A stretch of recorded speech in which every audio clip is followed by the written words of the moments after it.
Cafe After Dark. Stand by. Okay. Okay. And welcome to the Cosmic Cafe Show, where the paranormal is normal. My name is Eric Brown, and I'll be your host and server. And for today's visit at the Cosmic Cafe, for today's daily specials, we have the host of California Mufon Radio, Lorien Fenton, with us today. And she has so much to talk about. I am just going to go ahead and go straight to Lorien. Lorien, welcome to the cafe. Thank you. Thank you for having me here, Eric. I really appreciate it. Well, thank you for making the trip over here. I know the trip from Marin, right? Yes, Novato, California, the home of the old Renaissance Fair. And Birkenstocks, that is correct. It's absolutely true. And, you know, the Rainbow Tunnel as you go into Marin County, the most beautiful tunnel in the world, I swear. Anyhow, yes, I am the host of California Mufon Radio, and I've been doing that about, 4 years now. Gosh, it's, time flies. The minute you start doing a show like this, time just goes. It's amazing, and I can't believe how many episodes I've done. And the people I've had on my show, they're absolutely fantastic. Oh, I imagine. Yeah, and you're going to be on it too. Yes, so, yes, there we go. But yeah, it's been an amazing ride. I got to tell you the story of how I ended up on radio. Yeah. I got tricked into it. It sounds like how I got this show. I know. See, what's with that? I think it's very funny. I was managing several people here in the Bay Area. Well, I'm going to go back even further than when the radio show started. I'm going to talk a little bit about how I ended up in this whole community as kind of a passion.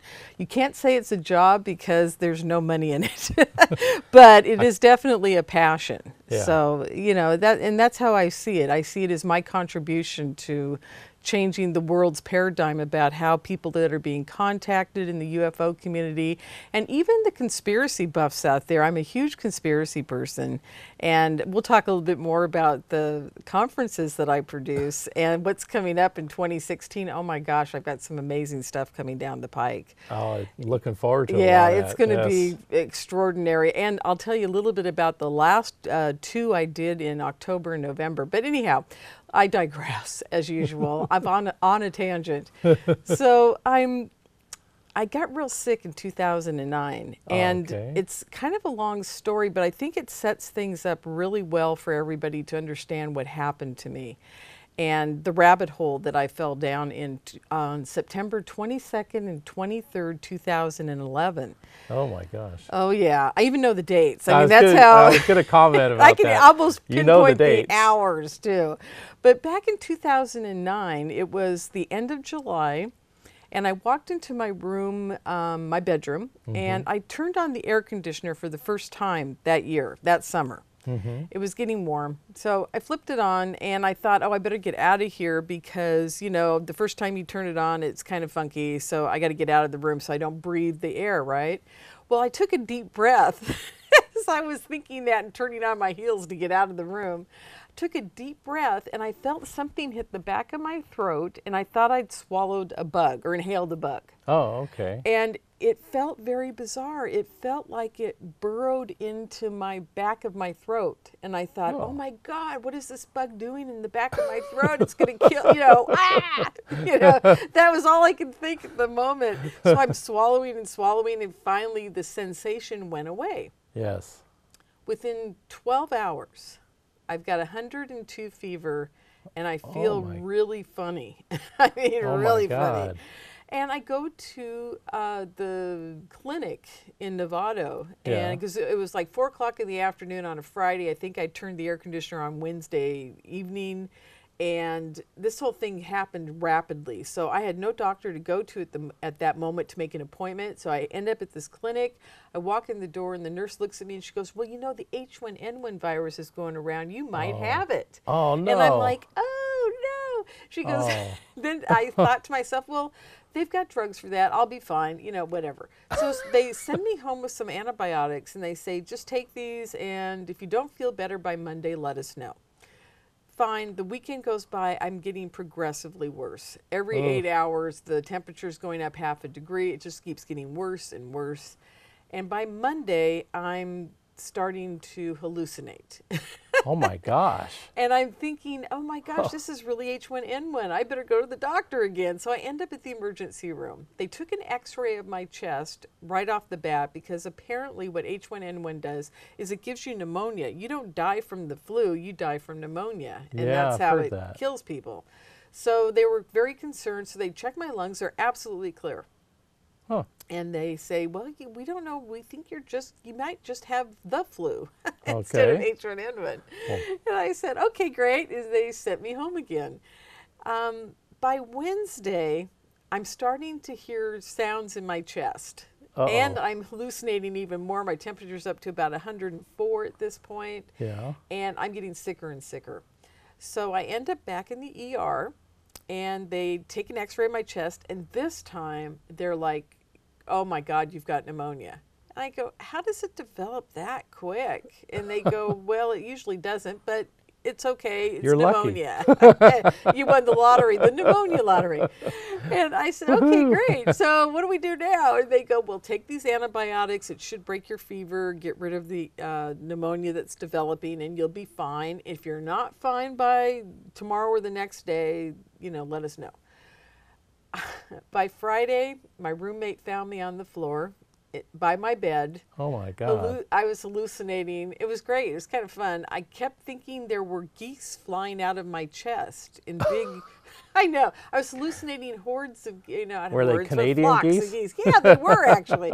Flocks of geese, flying around the room. And it was quite a fun experience. But I kept saying, and I kept thinking there were tons of babies crying at the neighbor's house. Oh God. And I kept yelling, tell the babies to be quiet and get the geese to stop flying around the room. And he's like, oh my God, she's really lost it. So I end up back at the emergency room again. Now the funny Good part. thing they didn't send you the psych ward. I know. I was thinking, oh my gosh, but why wasn't I thinking of aliens? But at that time, they weren't part of my paradigm, I Right. thought, or so I thought. Okay. So it's pretty funny at this point, but it wasn't funny for my poor roommate No. because he weighs about 100 pounds wet. Oh. So getting me off the floor was an experience all into itself, but we won't even go there.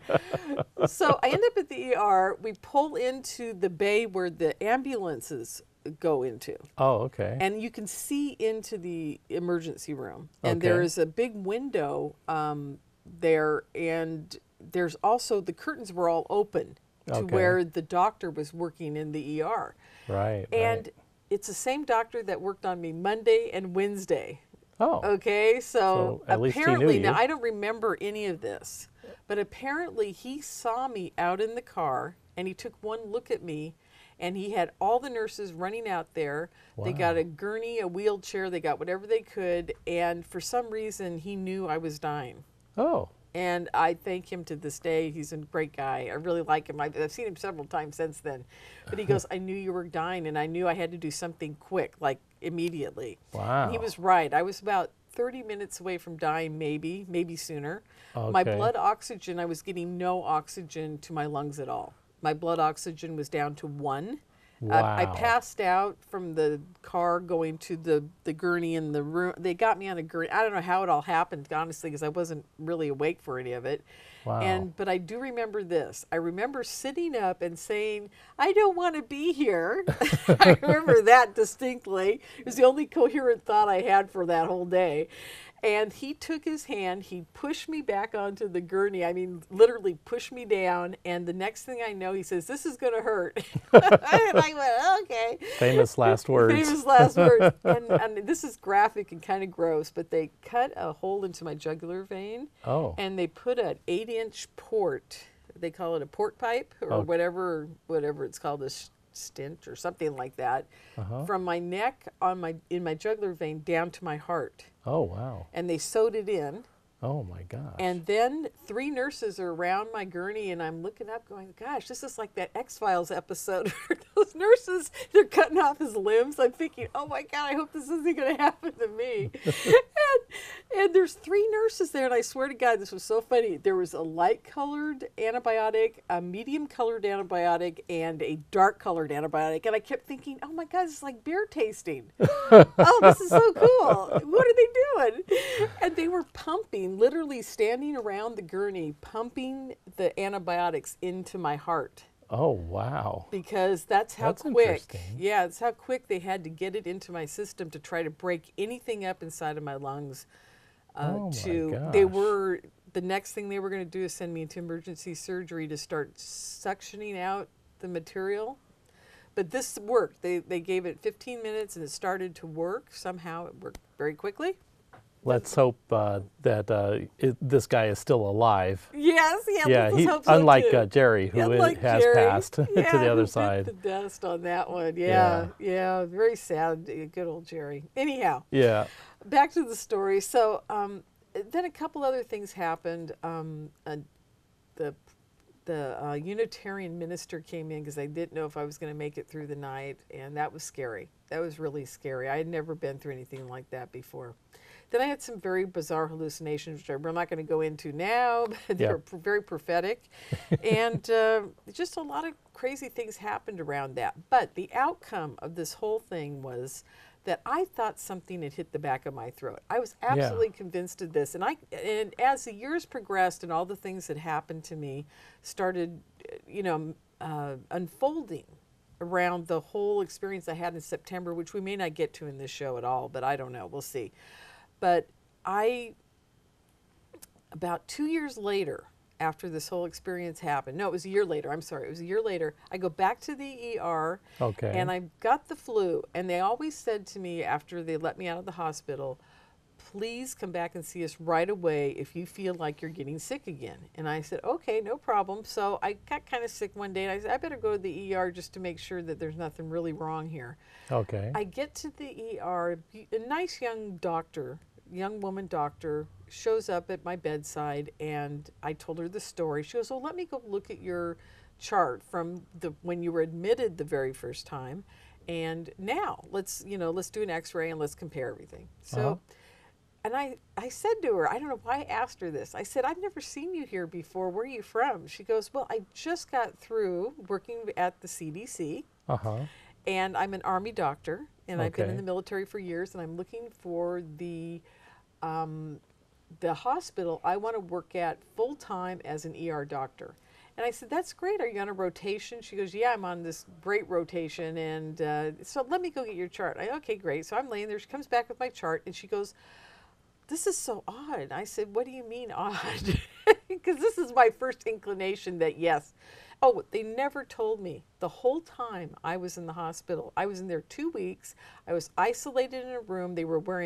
I was in the ICU for 3 days, and they wore bubble suits when they came in, like hazmat suits, practically. I coughed one day, and one of the girls in the suit said, don't cough when I'm in the room, and ran out. One of the nurses. So, I mean, a lot of strange stuff is going on. So I'm just kind of like, but at that time, I wasn't suspicious of anything wild going on in the world. I was still very naive. And so she's sitting on the edge of the bed, and she says to me, Lorien, look at this. And I said, what's that? She goes, here's your chart. Here's your admittance x-ray from when they admitted you last year.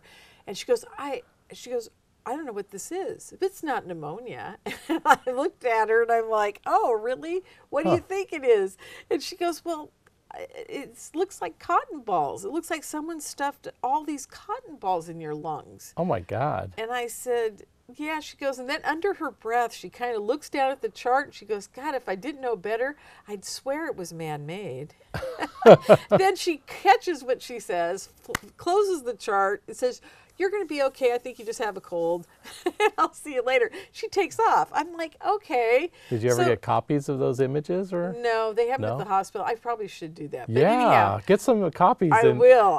Thank you. I've never thought about doing that. So anyhow, moving on, it's now 3 years later. A friend of mine gets a hold of me and says, you're not going to believe this, because nobody believed me when I told them this story. They all said, you're imagining things, you're crazy, you just got real sick with H1N1.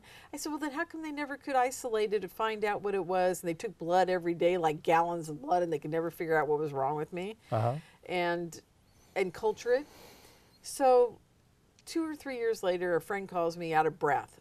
I just left this lady's house that I know that used to have a boyfriend that worked in black ops. And I said, oh, really? Oh, my gosh. He goes, you're not going to believe it. He goes, I now believe you. And about your H1N1 death thing. And I said, really? Why? He goes, she told me that she overheard one morning her boyfriend talking to the buddy he was working with about the operation they were going on that day. He thought she was asleep. The door was open to the bedroom in their apartment.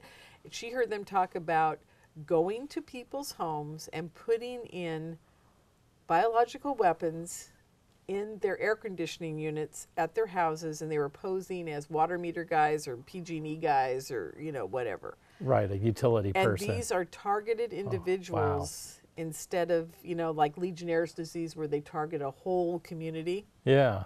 Oh, it's wow. a biological weapon that they use. So that was my third confirmation, and second confirmation, but kind of like my final thing that said, hey, okay, so they were trying to get rid of me early on, 2009. And I'm thinking, okay, what am I going to be, now it's 5 years, 6 years later, and I'm going, what have I done to make them want to get rid of me? Yeah. So, and that leads us to what I'm going to talk about now, which is all the conferences I Oh, I'm produced. sorry, our show's over. Oh, gosh. Time's up. Can we have another hour and a half? No, please go. We have time. Yeah, good. Okay. So, so it's years later, it's 2011, and I go to a conference. And I'm not going to go into... Now, that's like a UFO conference or extraterrestrial? It's called Awake and Aware. It was put on by Carrie Cassidy and Bill Ryan down in Irvine, California, September 22nd and 23rd, 2011. They had that project or something, didn't they? Project Camelot. Yeah, Project Avalon. Camelot. Yeah. Okay, Wonderful I knew I recognized person, it. and Carrie and I are still friends to this day, Yes. in spite of the fact that we both have been targeted and they're trying to take us out, and we're still trying to figure out why, because we don't do anything. I mean, we're just we're just rabble rousers. Come on. There you go. Anyhow, so I go to this conference, and that whole weekend changed my life. I'm not going to go into the whole story, but needless to say, on Saturday night, and there were many more stories that happened that weekend, folks. I mean, it's a long story, and it will be in my second book that's coming, that will be out after my first one ever gets out, and that book will be on super soldiers and mind control. Oh, wow. And yeah, it's going to be a wild book. And when you get it ready, you'll have to come back to the cafe. Oh, yeah. Well, my first book, which I think is even more important right now for the whole UFO community, is called Redefining the Experiencer. Now, is that out? It's going to be out pretty shortly. I'm about halfway done with it now, and if I could just get a minute, I might be able to get it finished in the next few months. I'm hoping to have it out by, summer. We'll definitely come back. Oh, yeah, Definitely it's a great book. Let me tell you just the premise of it, because I love this. I love the whole thing about the book. It actually sparked my last conference in Sacramento, California. Probably before you get into the book, you should wrap up what you were talking about, how you got into the radio. Well, I want to run out of time, and then everybody's going, how did you do that? Well, okay, we'll talk about the book in a second. What happened was I was calling all these internet radio stations for the people I was representing at the time, and this is back right around 2011, and right after my experience at the conference, which we'll go into on another show. I'm calling people in the middle of the night, and I'm leaving messages because I don't have the time during the day because of my work to sit and call these people and just spend a whole day doing it. So I usually call in the middle of the night and I say, hi, who I am. Call me back at this number at between 1 and 4 p.m. the next day, and let's chat about possibly getting my client on your network. Oh, okay. And, that's how I do it because I don't have time during the day. Anyhow, long story short, I dial this one number, and I realize as I'm dialing it, I'm holding it up, and I go, oh, I'm live on air. And I went, and I hung up. I just exactly like that. I went, oh, I better call them. I better go look for another number. And so. But that host was a little surprised, too. What happened? There were other people talking. There were a lot of people talking, and I was like, this is odd. And 30 seconds later, the phone rings. I pick it up. why did you hang up on me? Is what I hear on the other end. I'm going, oh, because I wanted to do some business and it sounds like you guys are live on air. And he goes, we are live on air. We're having a roundtable discussion and I want to know why you hung up on me. And I'm going, well, oh boy. because I was trying to leave a message. I'm trying to do business. And I explained the whole thing to him live on air. And I said, do you really want to do business live on air? He goes, I do all my business live on air. And if you want to pitch me, you got to do it live. And I'm thinking, okay, well, why not? So I pitch him for this guy. He loves the idea of bringing this guy onto the network. Everything's great. But little known to me at the time is that they were in Skype in a chat room and there were like 15 or 20 people in there. And they all were saying, if we take him, we got to take her too. She's really good, blah, blah, blah. So I'm thinking, I don't know all this. So I start negotiating with him for dates and times to be on that network. I knew already what time slots he had open because I always do my research, so I knew what was going on. So I thought to myself, well, okay, I'm going to go for the big gusto. I'm going to go for two prime time slots for my client a week. Okay. Which I didn't think he'd ever go for, right? So I said to him, I'd like 2 primetime slots. He goes, well, no, actually I went for 1 because I knew he had 2 slots open. That's what happened. I went for 1. And I just said to him, I said, well, I know you have Tuesdays and Saturdays. I'd love to have my client have one of those days. He goes, I'll tell you what, I will give him a spot if you take a radio show too. And that was the other spot that was open. Huh. And I said to him, I'll tell you what, and this is where I knew he wouldn't give 2 slots away in prime time to one person because he hadn't had it anywhere on the schedule. So I said to him, I'll tell you what, I will take the radio show if you give him 2 primetime slots. And I'm thinking, oh, I'll get out of this. I'm never going to have to do this. This is great. You know, I'm just like, I'm outsmarting myself, right? Yeah. And he says to me, no problem. We want you that bad. I'm like, oh no, what have I done? What have I done? All because you hung up on the guy. All because I hung up on him. So I agreed to it live on air because I had no choice. I'm stuck. I'm in a corner now. And I'm thinking, oh God, next week I'll call him and tell him I'm not going to do it. Well, the next weekend was Conspiracy Con 2011. Oh. Yeah, 2011. I was working with Brian William Hall at the time, wonderful guy. And I'm running his vendor room for him. A psychic is in the vendor room, and this is where it gets really strange. The psychic's in the vendor room, and she says to me as I go running by her the first day on Saturday, are you Lorien Fenton? And I said, yes, I am. She goes, I got to talk to you. And I went, okay. And I kept running. I said, I'll talk to you later, and I kept moving.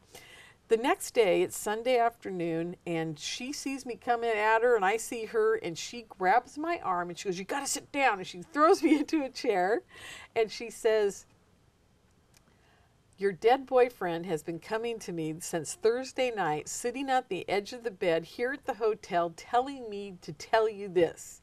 You have to do the radio show.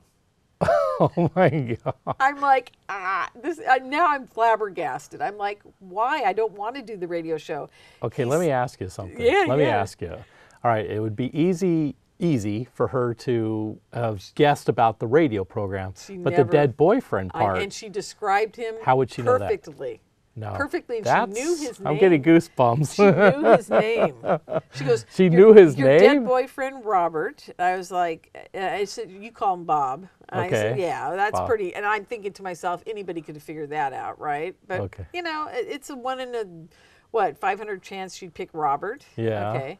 And then she started describing him. And I was like, holy Moses, no one would ever figure that out. There were some very distinct features to this guy and, you know, very, very distinct. Wow. And I started crying. I was like, oh my God. And she goes, yeah, he says you're going to be speaking in front of hundreds of thousands of people. I got to get a psychic on this show. I said, what? Maybe I got to get that lady on this show. I said, I've had a speech impediment. I can't talk. I can't do this. I'm terrible at all this stuff. And she goes, no, you've got to do it. Wow. And I said, okay. And I left the table. I'm like, no, this can't be happening. So I did the show. And the funny part about it was I was so scared, Eric. And you know, that's all gone now, which is Yeah. quite nice, thank God. Yes. But I was so scared that first week. I called my father and I said, will you come on the show after 20 minutes and do a financial report or something? Because I have to run to the bathroom and be sick. Because that's how scared I was. So he did. For the first 4 weeks, he'd come on. And by the fourth week, I started not getting sick during the show. So That's why the shows have those financial reporters on, so the host can run and go to the bath. I never knew. Yeah, we got to take a break sometime, right? But yeah, no, he was great. My dad was just an amazing guy for that. So it was really wonderful.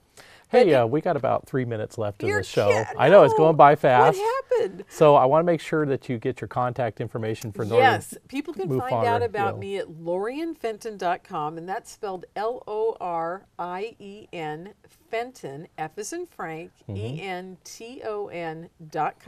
And Okay. I don't have a whole lot up there right now, but in the next few months I will. I am a conference producer primarily here well, actually now I'm going national because I'm partnering up with some very amazing people. And right now I can't say their names because we're still in the process of putting together LLCs and all these things. Is there a website for your radio program? Well, yes, I'm going to get to that in just a quick second. So the Okay. conferences that are coming up, I'm going to be putting on the Kennedy Con in May of this year. We'll be putting on the Time Travel Conference in June of this year. I will also be putting on a couple other conferences that you can find out about at my website. And my radio shows are the Fenton Perspective on Revolution Radio, and that is Mondays, and you can find out about that at freedomslips.com. And Okay. California Mufon Radio on Inception Radio Network, which is inceptionradionetwork.com. Oh, awesome. We'll make sure we get all that stuff up on the website for everybody. Great. So Wonderful. Thank you. I think we got another minute or so, so I guess I'll let you tell one last quick story if you want. Oh, yeah. Let's see. I'm working with Judyth Ferry Baker, and I want a lot of people out there to really check out Judyth Ferry Baker. It's Judyth, not just spelled normally. Judyth Very, V as in Y-A-R-Y, Baker. Check her out on the internet, and really, you know, she's an amazing woman. She was Lee Harvey Oswald's girlfriend. She's become a very good friend of mine. Thank you very much for Thank you. coming to the Cosmic Cafe. And let me just go ahead and tell everybody, thank you very much for tuning in to the Cosmic Cafe show. We super appreciate it, and we really appreciate the fact that you are supporting your local public access TV stations. And heck, if you don't mind, go ahead and let them know how much you love our show, you know. And if also, if you want to get involved with your local community access show, let them know that you'd be happy to be a volunteer, help out their station, so forth. If your area is not broadcasting, if you're catching the show via the internet, please let your, look at our website. We have a lot of stations, over 60 now, that are carrying the show in areas all over the nation. But if your area doesn't have it on your station, hey, you know what? Tell your local public access station they can carry our show. It's free to them to broadcast the show. With that, please check us out on all our social media. We're on Twitter, Facebook, we're even on Instagram now, and a few others. So please go ahead and check us out. Make sure you check our YouTube channel. And with that, I thank you so much for tuning into the Cosmic Cafe show. Have a wonderful evening. Thank you so much. Bye-bye.